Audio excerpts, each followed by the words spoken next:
because the president's statements have sent farmer stocks soaring. In fact, we are fighting him in the courts right now to preserve that benefit. That misrepresentation was appalling and so clearly untrue. I just got back from the prayer breakfast, so let's all be very prayerful. As you know, this week we had the State of the Union as required by the Constitution of the United States. The president is to submit in writing or in person his statement of the State of the Union. What happened instead was the president using the Congress of the United States as a backdrop for a reality show, presenting a state of mind that had no contact with reality whatsoever.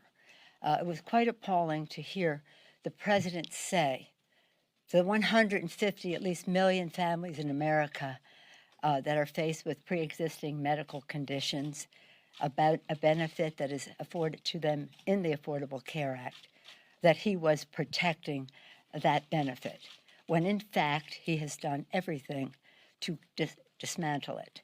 In fact, we are fighting him in the courts right now to preserve that benefit. That misrepresentation was appalling and so clearly untrue. And next he talked about another issue of concern to America's working families, the issue of the cost of prescription drugs.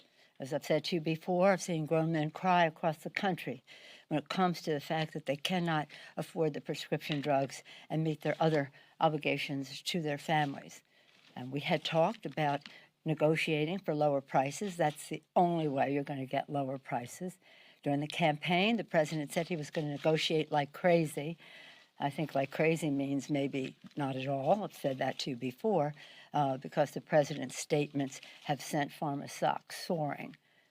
And for him to represent that he was working on that. We had been working on it. We were hopeful to get something done. I guess Farmer must have stepped in.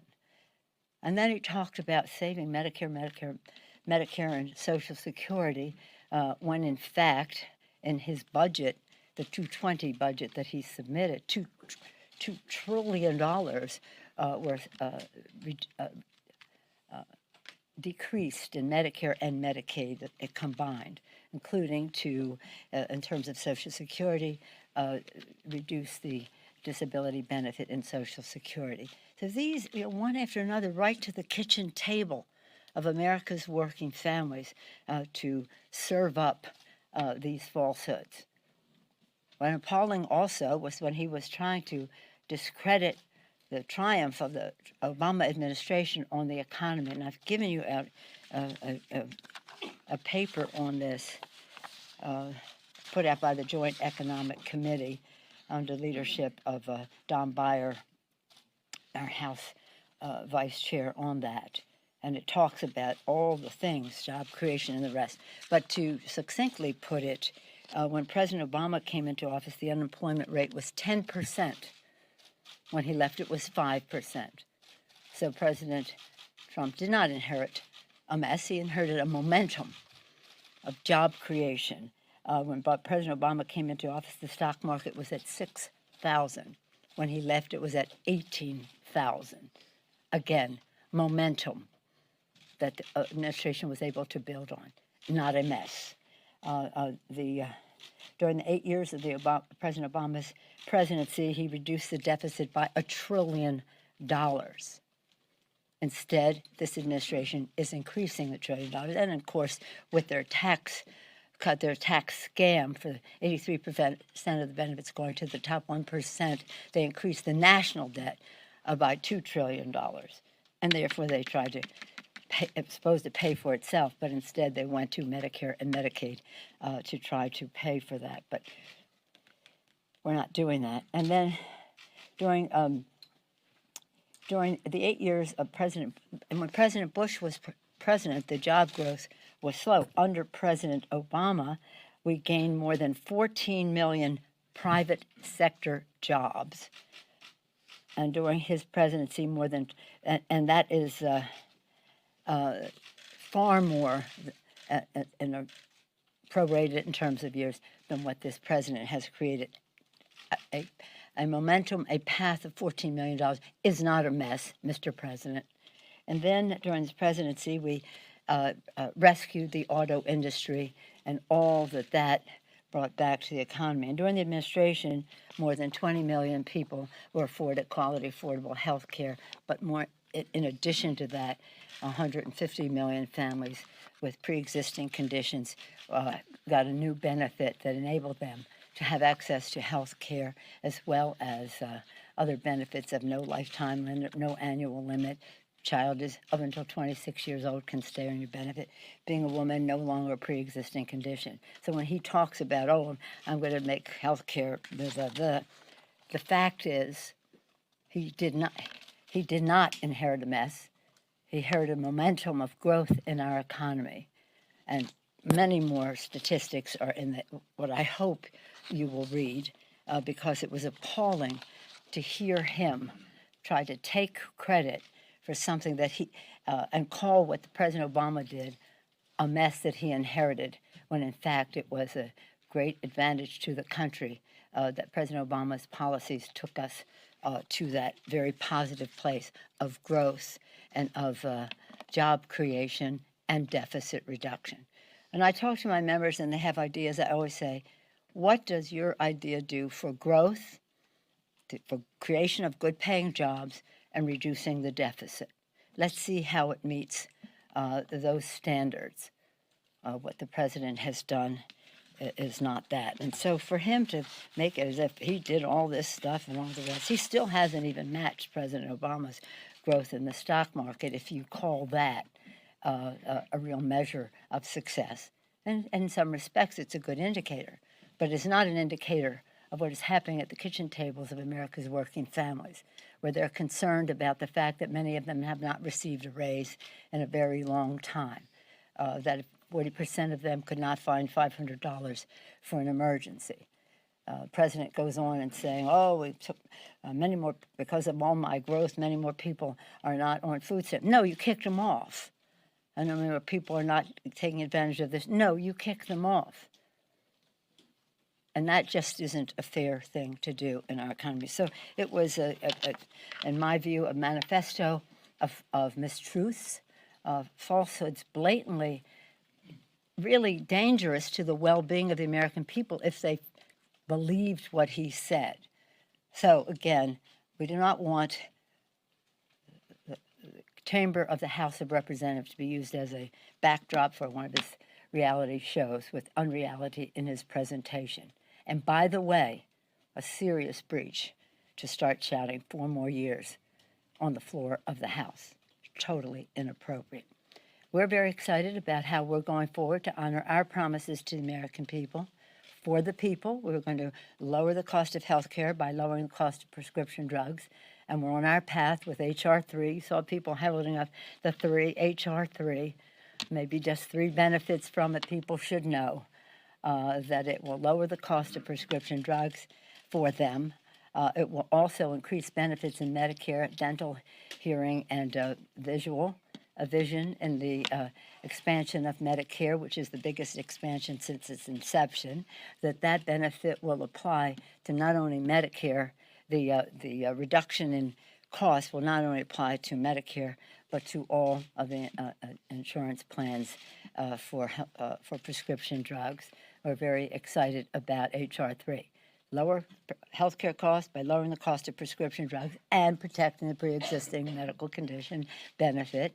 Secondly, bigger paychecks, building the infrastructure of America in a green, resilient way. We thought we were in a good place on both of those scores with the president, because we had negotiated with the White House on H.R. 3 until the president decided to go with pharma instead of with the American people. We thought we were on a good path in negotiating with the administration on what the infrastructure bill would contain. Last night he talked about rural broadband. He didn't even know what that was when we were first talking about it. So it's just roads and stuff. No, roads, bridges, water, broadband, and the rest. And so bigger paychecks by doing, he talked about some mini plan. He sent over a $200 billion plan, which he then said is a bad plan. It is. It's too small, but too much burden on the localities. So we have really important. And then, of course, our third agenda, lower health care costs, bigger paychecks, cleaner government. We think we have a shot with them on the first two, but not on the third. Cleaner government, no, that's not something that he, or the Republicans have as a value. So yesterday the Senate acted, first time in history that a senator has voted against his own president in a decision regarding impeachment. God bless him for his courage. This morning the president said when people use faith as an excuse to do, I don't know if he said bad things, but whatever he said was just so completely inappropriate, especially at a prayer breakfast. So again, we will be expanding what we've talked about before about our infrastructure bill, surface transportation, water systems, broadband, rural broadband, urban desert broadband, very important to health, education, commerce, and the rest for our country. And then we'll go further with our initiatives on infrastructure for school construction and some housing initiatives and initiatives that relate to the needs of our veterans. We'll be unfolding some of that in the week ahead. So we continue to do our work. 275 or more bipartisan bills on Mitch McConnell's desk. The Grim Reaper has not taken any of them up. If he had one, I wish he would do, I have my bullet here, I wish he would do background check legislation, which would save lives. So it is an interesting time as we go forward. We'll also be taking up in the next week the ERA, the legislation related to the ERA, and there's a great deal of excitement across the country. You see what happened in Virginia, and we're hoping to move the date to include that new state in that number to promote women, especially in this year when we observe the 100th anniversary of women having the right to vote. I know what you're going to say, Chad. What happened to the 49ers? I'll ask that at the end. Yeah, but just when you're thinking of it, think about your own team, okay? Well, we're going to get the first round draft. Well, there's always that. Any questions? Yes, ma'am. You just mentioned things like prescription drugs and infrastructure. Yes. What do you think is the likelihood of being able to work with President Trump on these things, given what at least appears to be a strained relationship between you? Well, we've had a strained relationship for a while, and we were able to keep government open and push back on his threats to shut down government if we didn't do this and we didn't do that, and that's right. And I was very proud of the work in a bipartisan way of our appropriators, left to their own devices. You've heard me say they can really work things out, and we did, and we pushed back on any threats of shutdown. So we worked together on that. We worked together on the U.S.-Mexico-Canada agreement. He bragged about delivering it. I don't know if he even knows what's in it because it's so far different of whatever he sent us to begin with, but it does have what I've said to you many times. It does have a framework of enforcement for protection of our workers, protection of our environment, and getting rid of his gift to pharma. Imagine he had a gift to pharma in that trade agreement. Well, we kicked that out. Just another example of his beholdenness to the pharmaceutical industry. So we got two major things accomplished. These are things the president said he wanted to do: reduce the cost of prescription drugs and build the infrastructure during the campaign. Especially infrastructure. I hardly ever had a conversation with him when he wasn't talking about infrastructure. I think he really wants that. I think he knows our country needs that, and I hope that we were almost there, and until it was time to pay for it, and then he was out the door. So you don't think anything's changed because of the impeachment? You think you'll still be able Well, that would be up to him. It certainly hasn't changed in terms of us. As people said to me, why would you give him a victory on the trade agreement? I said, it's not a victory for him not to do that. For the benefit it provides for our farmers, our manufacturers, our workers in our country, our hemisphere, I think would be wrong. I mean, he just wasn't that important that we would walk away from what they were conceding to us. What they were conceding to us in that legislation. If we didn't get what we want, we couldn't go that path, but we did. Now, did we get everything? No, it was a negotiation, but it's a path to much better trade agreements, and I'm pleased we did it. Madam Speaker. Yes, Jan. Thank Yeah. you. Good morning. The White House Communications Director has indicated that the president, maybe others with the administration, may want to have some payback for what the impeachment and what the Senate did here. When you hear that sort of language, and as we speak, the U.S. Capitol Police are investigating a suspicious substance in the office of Congressman Schiff. Oh, no. Well, I don't think that has anything to But do that with the said, White House. No. but when you hear that rhetoric from the White House and in these types of environments, I mean, what does that make you think? Well, let me just say that language is, first of all, the whole State of the Union was beneath the dignity of the White House, an insult to the Congress of the United States and the American people. So their language is nothing that surprises anyone. But they have to know that when the White House speaks, those words weigh a ton. And they are giving encouragement to people to do things.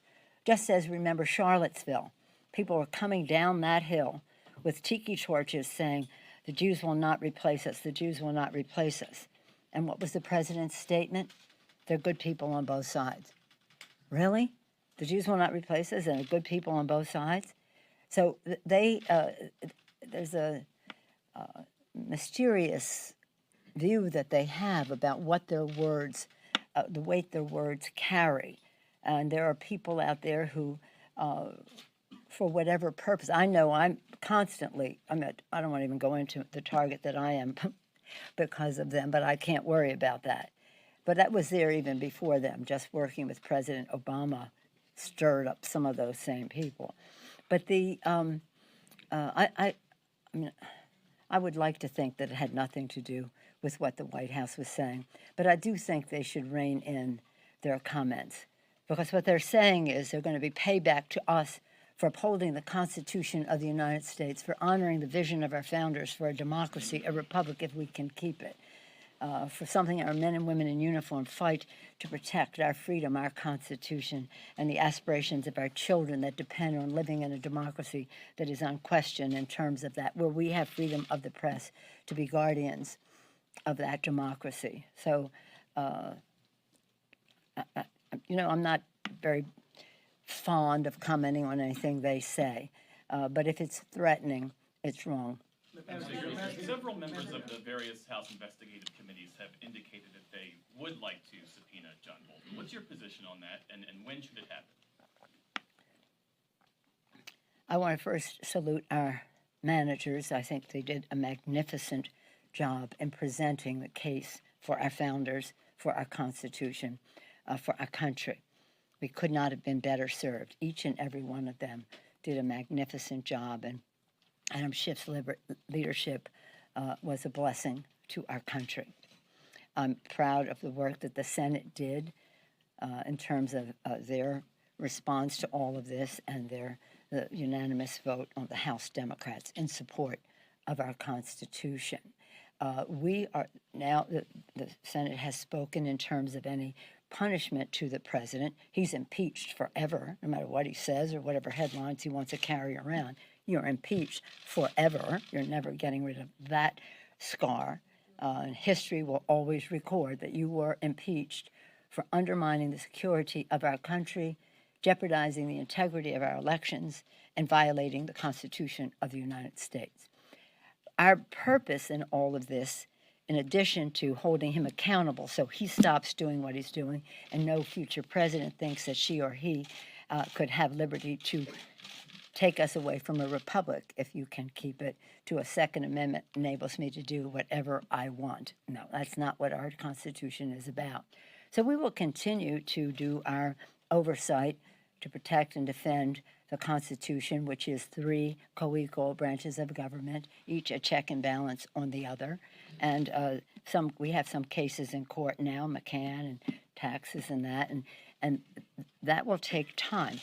We didn't need to have that come to a fruition because we had a strong enough case to impeach and remove. But those cases still exist. If there are others that we see as an opportunity, we'll make a judgment at that time. But we have no plans right now. Yes, ma'am. Could you describe what you were thinking this morning as the president said that impeachment was a terrible ordeal put through by corrupt, dishonest people, by which he meant you and other Democrats, and also his suggestion that you don't actually pray for him? I don't know if the president understands about prayer or people who do pray. But we do pray for the United States of America. I pray for him. I pray for President Bush, still President Obama, because it's a heavy responsibility. And I pray hard for him because he's so off the track of our Constitution, our values, our country, the air our children breathe, the water they drink, and the rest. He really needs our prayers. So he can say whatever he wants. He can say whatever he wants, but I do pray for him, and I do so sincerely and without anguish, gently, just the way I pray for everybody else. I thought what he said about Senator Romney was particularly without class. What did he say? There's some people who use faith as an excuse to do the wrong things. You remember what he said about Romney? You got that there? It's so inappropriate at a prayer breakfast. You want to go to the prayer breakfast, prayer in the school, vouchers, a woman's right to choose, all those things that's a ripe audience for. God bless you. It's a prayer breakfast, and that's something about faith. It may not be something I agree with, but it's appropriate. But to go into the stock market and raising up his acquittal thing and mischaracterizing other people's motivation, he's talking about things that he knows little about, faith and prayer. Yes, ma'am. You often counsel your members to be dignified in their response Yes. to the president, take the high ground. Did you step on that message by tearing up? No, I did not. No, I did not. I tore up a manifesto of mistruths. It's very hard for us to get you to talk about the issues that we are working on, HR 3, infrastructure, and the rest. He misrepresented all of that. It was necessary to get the attention of the American people to say, this is not true, and this is how it affects you. And I don't need any lessons from anybody, especially the President of the United States, about dignity. Dignity. Is it okay to start saying 4 more years in the House of Representatives? It's just unheard of.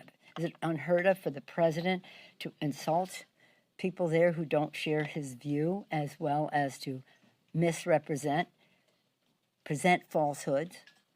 Some would use the word lie. I don't like to use the word lie about what he is saying. So, no, I think it was completely, entirely appropriate. And considering some of the other exuberances within me, the courteous thing to do.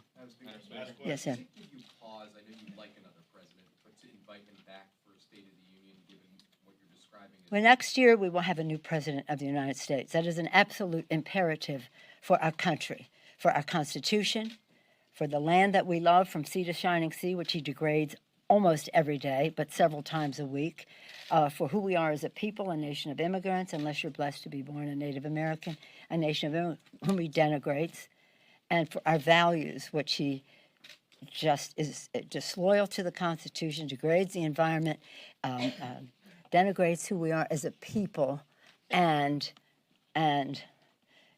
undervalues who we are as a great country that is a good country where people care about each other and where there's a sense of community.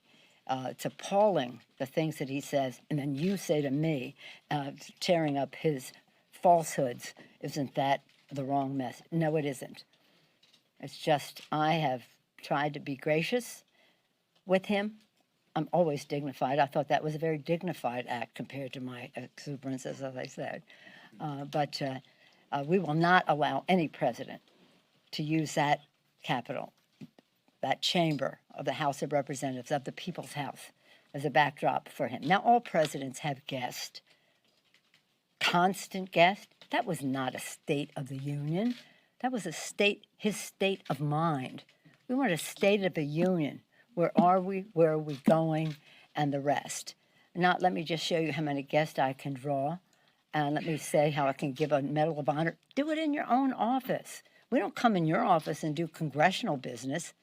Why are you doing that here? Quite frankly, when he started talking about someone with stage 4 cancer, all of that, I thought he was, I don't know which stage John Lewis's cancer is at, but when he started talking about someone with cancer, we thought he was going to talk about John Lewis, a hero in our country. Come on. So in any event, I feel very liberated. I feel very liberated. I feel that I have extended every possible courtesy. I've shown every level of respect. I say to my members all the time, there's no such thing as an eternal animosity. There are eternal friendships, but you never know on what cause you may come together with somebody who may be perceived as your foe right now. Everybody is a possible ally in whatever comes next. E pluribus unum, from any one. They didn't know how many we'd be or how different we'd be, but they wanted us always to remember that we were one. And they, our founders, had their differences, as do we. So again, I extended the hand of friendship to him, to welcome him as the President of the United States to the People's House. It was also an act of kindness because he looked to me like he was a little sedated.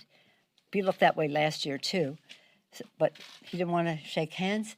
That was that. That meant nothing to me. It had nothing to do with my tearing up. That came much later. And a speed reader. I just went right through that thing, so I knew what was coming when I saw the compilation of falsehoods. But then when I heard like the first quarter or third, then I started to think there has to be something that clearly indicates to the American people that this is not the truth. And he has shredded the truth in his speech. He's shredding the Constitution in his conduct. I shredded his state of his mind address. Thank you all very much.